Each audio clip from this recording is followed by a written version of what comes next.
they missed their target on the network subscriptions. Even though their projections were already going to be down from Q3, they missed those lower projections, and they still have not signed new deals in India and MENA. So everything was kind of par for the course. Explain MENA to people that don't know. Middle East, North Africa. They refer to that as MENA.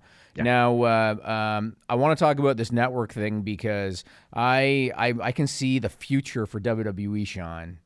I can see clearly now the rain is gone. Yeah. So wasn't rain. That was a goddamn thunderstorm. So when they first started talking about rights fees for pay-per-view, my initial reaction, and I even posted this on Twitter, my initial reaction was, okay, they're going to keep them on the network, the pay-per-views, but they're also going to license them out to a third-party service. That was my initial thought. Then more and more started coming out about, no. They tested the beta free tier on the network because there's thought about selling the rights exclusively to a streaming service and then potentially making the network free and make it ad-supported. So all of this is kind of in the works right now. It also makes sense to me why Barrios and Wilson were let go, because they were integral in the creation of the network. They were integral in getting pay-per-views put on the network, and now they're going to completely pivot. And the network is basically going to be watered down if they do sell those pay-per-views, just like Fight Pass, UFC Fight Pass has been watered down for the same reason. But we don't even have a company Fight Pass account anymore. There's no need to. Right. But it makes perfect sense because according to Vince McMahon, they're looking to sell the rights to, quote, one of the majors. Vince likes to call them the majors. And those majors are Amazon Prime, ESPN Plus, maybe DAZN. I think Peacock makes them. Yeah, those are the rumored ones. Yeah, no, I'm just, yeah. I think Peacock makes the most sense because it's owned by NBC Universal. That's their longtime strategic partner. The only hurdle they have to get over is Peacock is not set to launch till April 15th. WrestleMania is 10 days earlier on April 5th. And so they're going to have to figure out, okay, do we just kind of let WrestleMania go? That can be the last hurrah on the network, and then we launch afterwards. And it's very, very viable that that's what they're going to do. Mm-hmm. But it makes sense to me that they would do it. I mean, granted, subscriptions are going to fall off a cliff.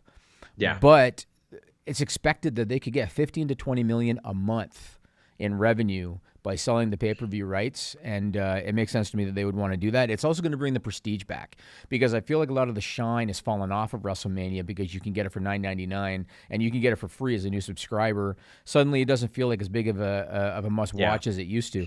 Now, one other thing that we should talk about here is what implications could this have on WWE's future? Yeah. In 4 years, they're going to be looking to re-up their rights fees for TV in the U.S. because in 4 years, the USA deal is going to be coming due and the Fox deal is going to be coming due. And who really knows where the landscape's going to be then in terms of television? Who knows where things are going to be in terms of WWE popularity?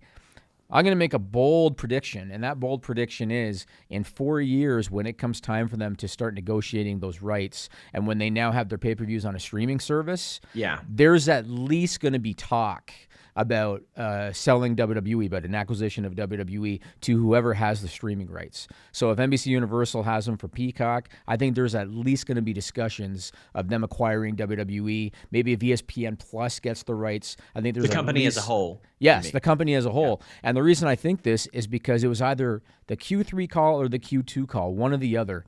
Vince McMahon was asked straight up about the notion of selling WWE, and his response was, we're open for business.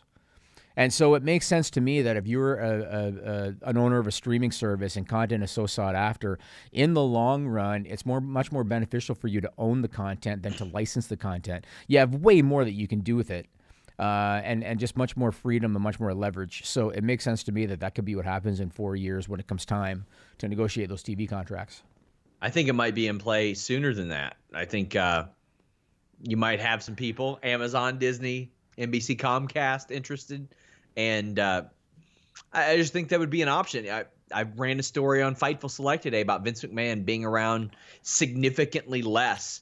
Jimmy, I know that when you were covering things full time, that wasn't the case. No. Like he was around all the time. Yeah, for everything. Like, yeah. Around for everything. Make sure you guys subscribe to Fightful Select. Show some love to that story. But I think we could be seeing a major story emerge from all this. And again, I think that bigger conversations could be had right now while people are talking about maybe acquiring those pay-per-view rights.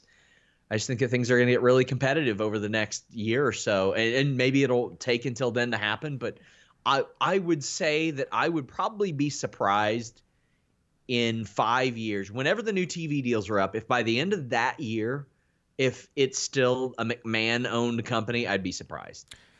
Yeah, it's very possible, and again, it's very fascinating how WWE and UFC have been on this parallel trajectory going back years. Like, there's been comparisons between the two for so long, how similar of businesses they are, and now here we go where they might go, WWE might go down this path the UFC already went down, where UFC sold, and Dana White, who was a minority shareholder in UFC, was basically put in place as the the face, as he already was, but now he was put in as a face on a salary. I could see the same thing happening with Triple H. And he renewed too, so he's really happy there. Oh, why wouldn't he? Why wouldn't he? He made a ton of money, and now he's got this job which has significantly less responsibility than he was dealing with before, and it's working out well for him.